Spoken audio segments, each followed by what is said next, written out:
साल 2018 में आई एक साउथ इंडियन मूवी के बाद लोगों की जुबान पे सिर्फ एक ही बात थी कि मार्केट में एक नया सुपर हीरो आया है। उस मूवी का नाम था केजीएफ चैप्टर 1 और हीरो यश, जिनका असली नाम है नितिन कुमार गौड़ा।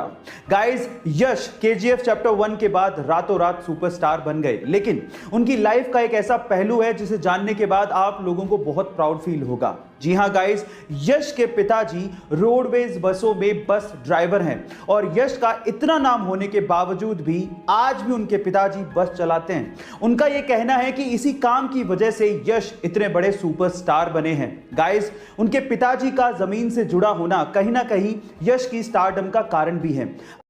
गाइस, हम में से अधिकतर लोग एल्बर्ट आइंस्टाइन को सबसे ज्यादा बुद्धिमान मानते हैं और उन्हीं के आईक्यू लेवल से सबके आईक्यू लेवल का कंपैरिजन किया जाता है। लेकिन क्या आपको पता है कि एल्बर्ट आइंस्टाइन खुद किसको सबसे ज्यादा बुद्धिमान मानते थे?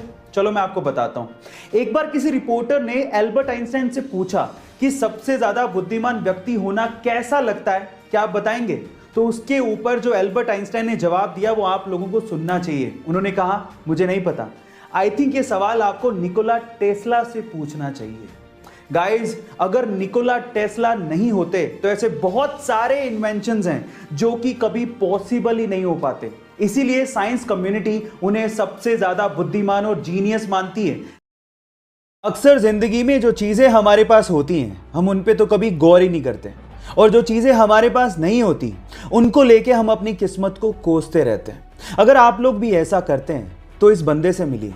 इस बंदे का नाम है मोरिस, पेशे से आर्टिस्ट है, बचपन से हाथ नहीं है, लेकिन उसने इस चीज को लेके कभी अफसोस नहीं किया, बल्कि इन्हीं डिसेबल हाथों से वो उस लेवल की पेंटिंग बनाता है जो नॉर्मल हाथों वाला इंसान बनाने की सोच भी नहीं सकता।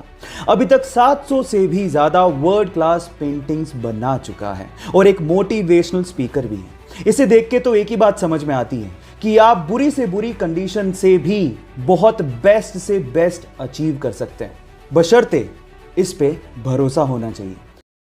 गाइस, क्या आपको पता है कि डीजल इंजन का आविष्कार रुडोल्फ डीजल ने किया था?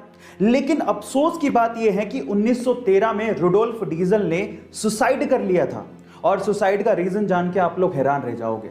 रुडोल्फ डीजल को यह लगता था कि जो डीजल इंजन का आविष्कार उन्होंने किया है वो बेकार है, फिजूल है, कभी काम नहीं आने वाला। सिर्फ इसी वजह से उन्होंने सुसाइड कर लिया था, बहुत जल्दी हार मान ली। अब 2018 की रिपोर्ट सुनिए। 2018 की रिपोर्ट के अनुसार पूरी ही दुनिया के 60% व्हीकल्स में डीजल इंजन लगा हुआ है।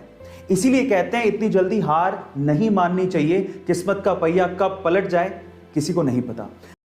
रतन टाटा एक ऐसा नाम जिसे सभी जानते हैं, स्पेशली आज के युवा रतन टाटा को बहुत मानते हैं। लेकिन क्या आपने कभी यह सवाल पूछा कि रतन टाटा ने कभी शादी की थी या नहीं की? नहीं की तो क्यों नहीं की? क्या उन्हें कभी प्यार नहीं हुआ? तो चलो आज इस वीडियो में मैं आप लोगों को इन सब बातों का जवाब देता हूं। आपकी जानकारी के लिए मैं आपको बता दूं कि रतन टाटा ने अभी तक कभी किसी से शादी नहीं की। ऐसा नहीं था कि उन्हें कभी प्यार नहीं हुआ, उन्हें प्यार हुआ था। वो लड़की एक्चुअली एलए यानी कि लॉस एंजल्स से बिलोंग करती थी। दोनों एक दूसरे से शादी करना चाहते थे, लेकिन लड़की के घर वाले लड़की को इंडिया नहीं भेजना चाहते थे और सिर्फ इसी वजह से उन्होंने लड़की की शादी कहीं और कर दी। लेकिन हमारे रतन टाटा जी ने अपना कमिटमेंट निभाया। उन्होंने उससे प्यार का और शादी का वादा किया था और उन्होंने इस वादे को ताउम्र निभाया और कभी किसी से शादी नहीं करी। यह है उनकी लव स्टोरी, एकदम उनके जैसी परिपक्व।